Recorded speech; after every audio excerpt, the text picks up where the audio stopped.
Huddle Up Podcast is sponsored by Arena Eats. Log on to the website arenaeats.app, that's arenaeats.app, for the ultimate fan experience. At your favorite sports venue, Arena Eats mobile app, pre-order, express pickup, and in-seat delivery. How do you place your order?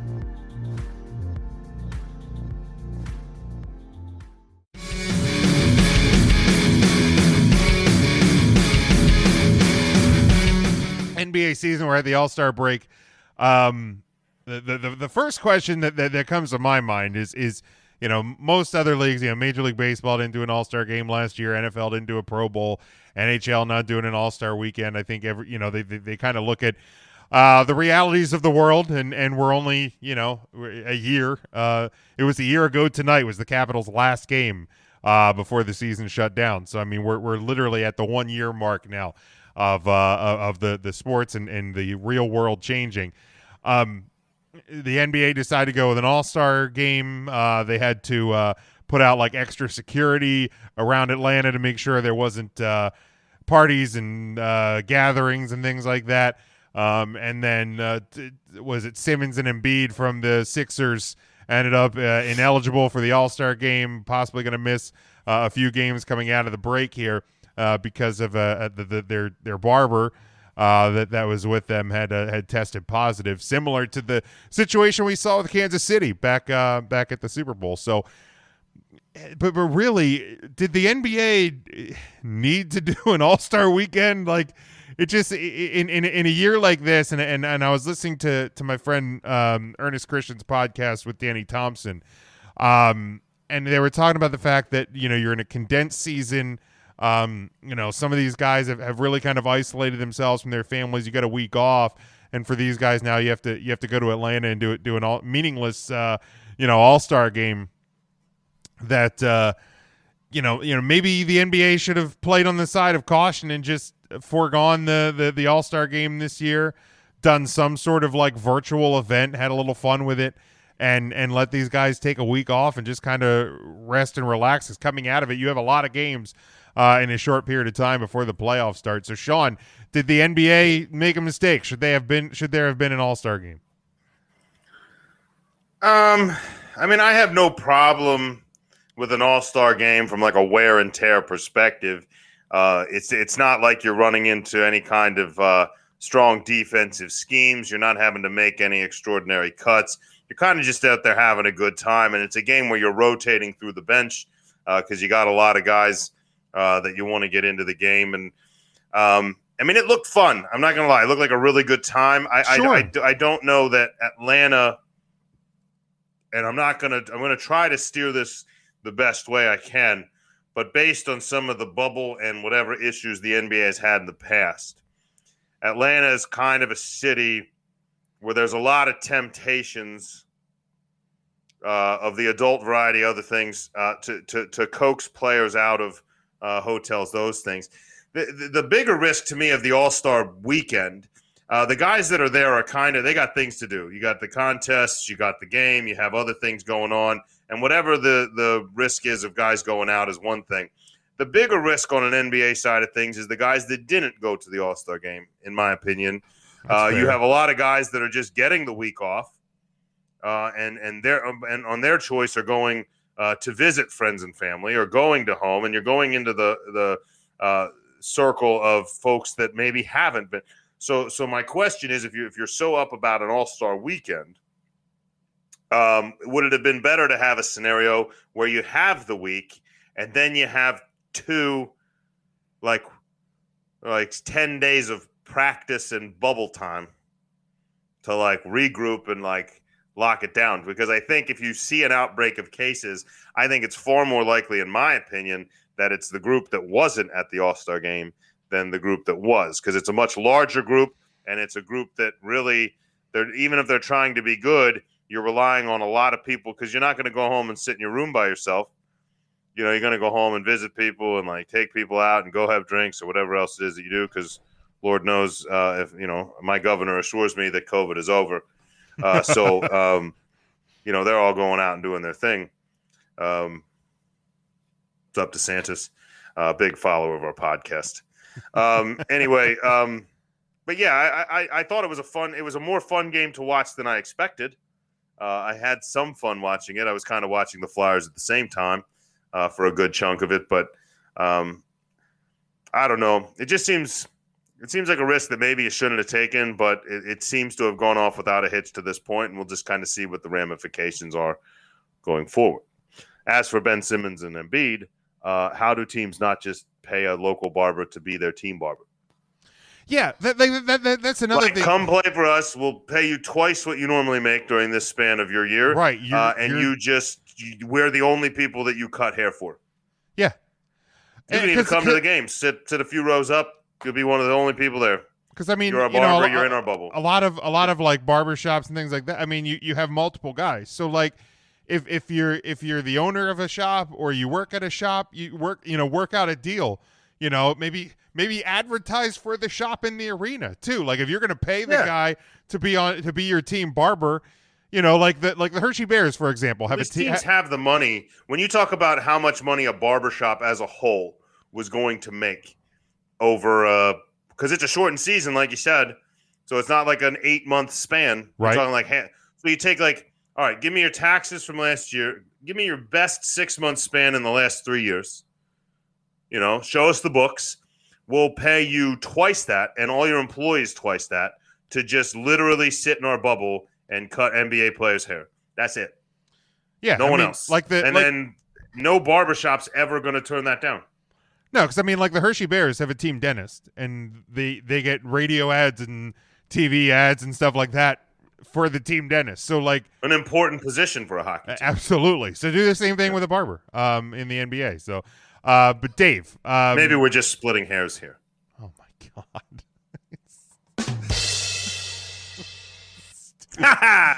So Dave. Stupid. Dave, should the NBA have had their All-Star game? Hilarious. I don't even know how to follow that up.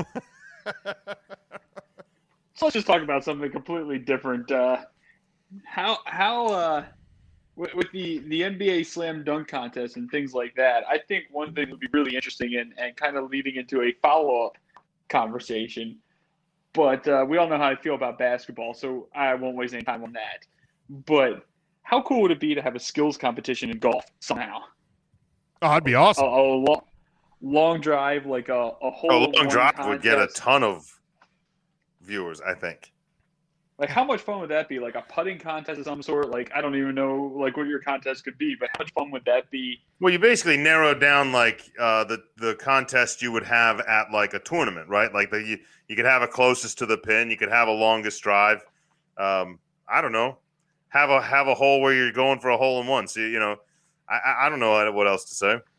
I mean, I saw somewhere that they put Justin Thomas, and I forget who the other guy was, but they had him on a 150-yard hole, and they gave him 50 shots, and neither of them made a hole. It was Justin and Rory, I think it was, but neither of them made a hole in one. But they had 45% of their shots within 6 foot. Jeez. But really, I mean, that's pretty much what I average when I go out there to play. Sure. Yeah, maybe you mean 6 feet of the course or 6 feet of the hole? 6 feet of the green would be great.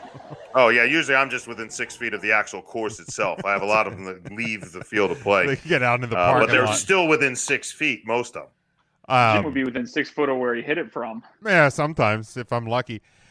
Jake has seen it. He's seen the play.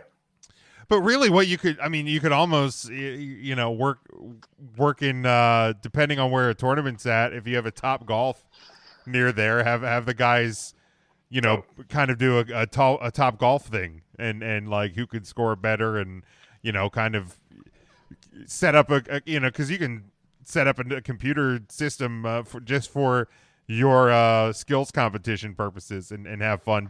Sure. Where like right-handed guys hit left-handed or they have to hit like blindfold. You could find different ways to make it more interesting. Huddle Up Podcast is sponsored by Arena Eats.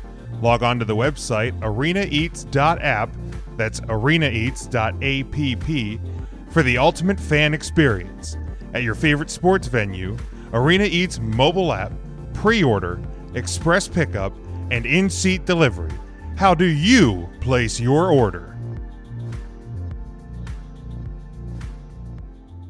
Dave, lower opinion. Your opinion for basketball or your opinion for the joke that I led off your segment with there? Which is ranked higher in your opinion, that joke or the NBA in general? Absolutely the joke. All right, so I'll take that. I'll take it. But Does I mean, that for the make golf, the NBA a bigger joke than my joke? Does that make the NBA a bigger joke than my joke? It was so back to interesting the golf seeing contest here. Dave, did you find it interesting that the dunk contest, and I know you alluded to the contest being the same day as the All-Star game? Did that feel weird to either of you? I didn't watch a single thing of it, nor did I read anything about it. Do you normally watch it? No. Okay, so no change. The ratings stayed the same in Dave's household. Yeah, I mean, 0. It's hard to beat 0. There's years I try to catch like the 3-point competition or the slam dunk contest. I didn't check them out this year. I do not watch the NBA All-Star game, but I don't really watch any All-Star. Put on a show. I don't watch any All-Star games. They're pointless and they usually suck. So I just don't. I'm not an All-Star game guy myself. But just a quick glance over the NBA standings here. Sixers leading both their division, the Atlantic Division, and the Eastern Conference. The Bucks leading the Central, the Heat leading the Southeast Division. Western Conference, Jazz in the lead, and in the Northwest, Phoenix top of the Pacific, and the Spurs leading the Southwest. Really, is it just, are the Sixers, and Sean, I guess probably more of a question for you, are the Sixers and the Jazz just on a collision course with each other, or is there a team in either conference that you think is going to knock somebody off? Well, I mean, we're far from deciding anything. I would love it if the Sixers went on their little run and kind of rode this train. Obviously, the Brooklyn Nets are going to do their best to really put a bar in the spokes here for the Sixers, especially with rumors that they're still going to make a couple of moves here and really try to take the East. And they're probably the biggest threat. I mean, Boston's good when they want to be. So I think they could like be like a sneaky team. But right now, I mean, if Philly stays healthy and nobody buys it, I think they're going to be real hard to beat. I would kind of like to see Philly be proactive and try to buy another piece to help off the bench or maybe even contribute as a starter. It'd be nice if, like a guy like Blake Griffin, who's been a name tossed around for the Brooklyn Nets. I could see him. I'm not saying he's a perfect fit in Philadelphia, nor do I think he necessarily wants Philly to make the move for him. But at this point, I would think that going to Philly is a better chance at a ring than where you're sitting, which is surprising based on where they're. Where'd Griffin sign? See, Jake has it. I didn't follow a lot of news today or yesterday. The Nets? Did the Nets get him? You think, Jake? I think the Nets may have gotten him. I think the Nets. Yeah, that was kind of they were the front runner. That's not surprising, especially the way that they're trying to go. But we've seen teams buy a bunch of starters before, and it doesn't always work. That's a pretty good set of 4, though. Yeah.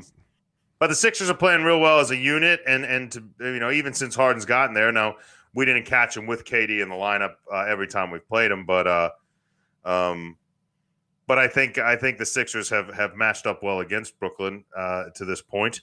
But I think they might want to try to make another move to try to lock that down. But the Jazz look like look pretty spot on. It's a shame you get these teams like the Bucks that like there's all this hope and there's MVP talk every year, and then it's not good enough. Like there's just not enough pieces.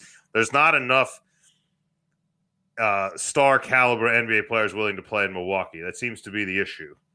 It worked for Toronto one year. Kawhi helped that a lot. But you get those northern cities without as much to do and without as much excitement and flair.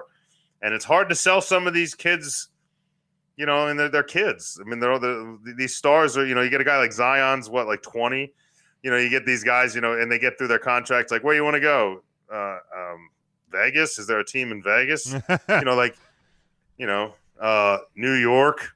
How the Knicks have not managed to build a star team is baffling to me. Ownership. Like how do you not sell the Big Apple as like, let's play here? Brooklyn's doing it. Well, they're not in Manhattan. You have a different Brooklyn. ownership and leadership team there. And yeah, I guess having a team started, run in your early stages by Jay-Z, that's pretty appealing. How do you not? One of our how owners do is you not, Jay-Z. Ever met him? I'd like to. How do you not sell a football team in Dallas? Same type of thing. Well, easy there, Panther boy. Well, it's not oil, Dave. It's football. Final. Remember the Panthers have at least one. Have they?